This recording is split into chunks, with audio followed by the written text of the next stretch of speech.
Former Mayor Carlito Lito Zaplan answered point by point each accusation hurled against him by Municipal Mayor Reynaldo Velasco and branded Velasco as a credit grabber.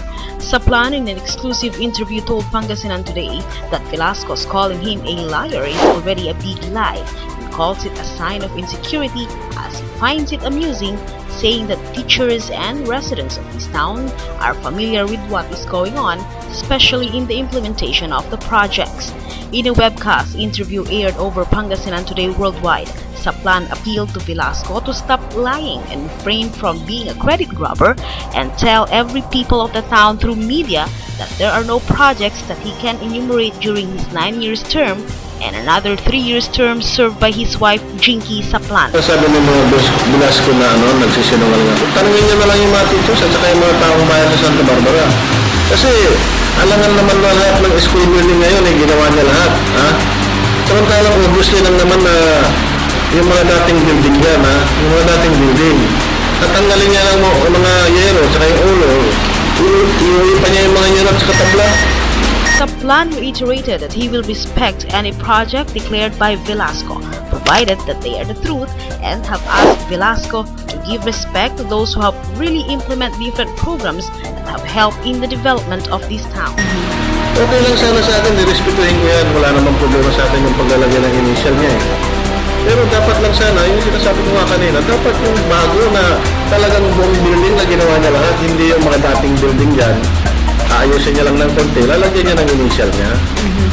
On the issue of the case filed against him in the Ombudsman, the former mayor explained that he has just implemented what the local ordinance and the local law approved by the Sangguniang Bayan and Sangguniang Panlalawigan, stressing out that the issue in the public market being questioned by Velasco regarding its status under a build-operate transfer was already resolved through the local passage of ordinance and required law, reviewed and approved by the Provincial Board and Commission on Audit. Zaplan questioned the personality of Colonel Estomo, who is not even from this town, and said that the Commission on Audit should be the one to file case in the Ombudsman if ever there is really an irregularity on the matter. Dumaan naman yan sa proseso, dumaan naman sa Sangguniang Bayan. Ako, implementor lang naman ako, ginawa ko lang naman yung karapat-dapat na kung ano yung na-aproban sa Sangguniang Bayan at saka na-aproban sa Sangguniang Panlalawigan, yun lang naman ang in-implement natin. At saka dumaan naman sa COA yan eh. Ang pangit kay Mayor Velasco kasi, nung wala siyang magamit na tao dyan sa Santa Barbara na nag-file ng kaso, ang ginamit niya police, si Colonel Estomo. Anong karapatan ni Colonel Estomo, na hindi naman siya taga rito? Dapat ang mag-file ng kaso dyan, dapat kuha kung may anomalya nangyari. Ang alam ko kay Mayor Velasco, parang political harassment lahat ang ginagawa niya sa akin. Dapat magpagawa ko na siya, huwag na siya magsakit ng ulo. Mayor na siya. Moreover, Zaplan said that he is being pushed by the fact that the people of Santa Barbara has keep on asking for his assistance since the mayor of this town chose the people he wanted to talk to, and finding it hard to believe that the people find it hard to seek assistance from the government. However, there were times that he also has to set aside political issues between him and Velasco during the time that calls for immediate response, citing an example the previous calamity that struck the province brought about by Typhoon Pepeng and huge amount of water being released by the San Roque Dam. He said that in an instant he found himself the one driving one of his payloader trucks in order to rescue residents of this town whose houses are already underwater. Zaplan has also defended Vice Mayor Ben Jose against those who have ridiculed him over the radio and accused him of being nowhere to be found during this time. He was the acting mayor at the time since Velasco was out of the country, saying that it was unfair for Jose to be criticized over the radio, saying that he was not around. Kasalanan yun eh. Kinakailangan ng tulong ko ng mga tao, tumatawag sila sa akin, nagtutok sila sa akin. Konsensya ko naman na dating mayor na humihingi sila ng saklor dahil nga sa ritong saklo na dumating sa atin na halos lubog na nga yung ibang lugar sa Santa Barbara, ay kailangan nga nila ang tulong natin. Eh siyempre, normal lang naman na tutulong tayo. Hindi, kalimutan muna natin yung politika. Ang gawin lang natin, tumulong muna tayo at titingnan natin kung ano yung dapat natin may tulong. Ang para sa akin, Kasi huwag naman sabihin na wala si Vice Mayor. Actually, nagkita kami ni Vice Mayor doon sa Villa Santa Barbara. Binati ko pa. Ako pa mismo ang operator ng payloader na nag-rescue ako doon sa may barangay ni Vice. Nandun si Vice, nasa labas nga lang. Siyempre, si Vice siguro wala din magawa dahil siyempre wala din naman sa mga equipments na para gamutin na mag-rescue doon sa ano. Pero actually si Vice nandun.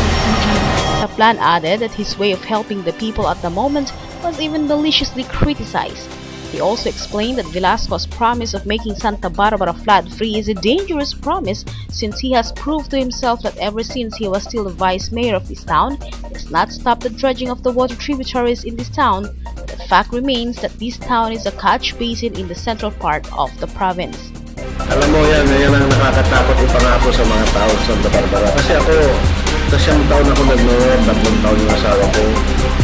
Ayaw kong ipangako kasi since ang vice mayor ako, wala akong ginagawa, hindi ako tumitigil na ng gumagawa ng dive. Pero talagang wala tayong magawa sa Santa Barbara. Gawa na ang Santa Barbara parang catch basin yan, tulad din dito sa Calasiao, diba? Talagang mababa. Kaya lang ito si Mayor Velasco, nakakatawa naman siya magsalita. Akala niya siguro alam niya na yung sitwasyon sa Santa Barbara. Actually si Mayor Velasco hindi naman siya tumira dito ng almost 40 years. Hindi niya alam ang sitwasyon ng Santa Barbara. Kaya nung eleksyon, nagpangako siya na pag siyang mayor, wala nang maha.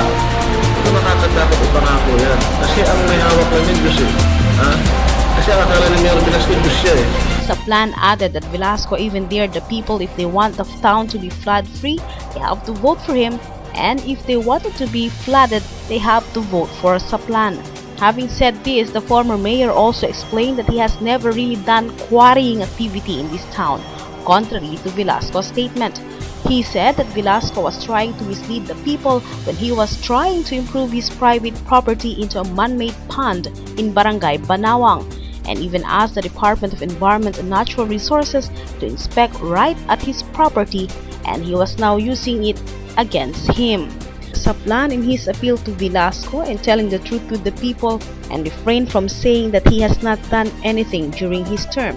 Zaplan admitted though that there are a lot more things to be done for this town, especially in terms of infrastructure developments, and it pays also to always put on list the social responsibility of the local chief executive and having a heart for those who are less fortunate by providing basic services in a way that is being served by a full-blooded public servant and not by a commander. After all, this is what it means when we say public service, he said. Masyadong mayabang. Kung magsalita niya siya, parang siya ang nagpapagawa pero hindi naman niya ginagawa. Hindi naman siya mag-pwede. Masyado siyang credit grabber. Lahat ng pangako niya, pero sa ngayon hindi naman natupad. At siguro, mas maganda itong nangyari dahil may comparison. May kukumpara nila yung administrasyon ko at saka yung administrasyon ng Mayor Velasco. Dapat baguhin mo yung ugali mo.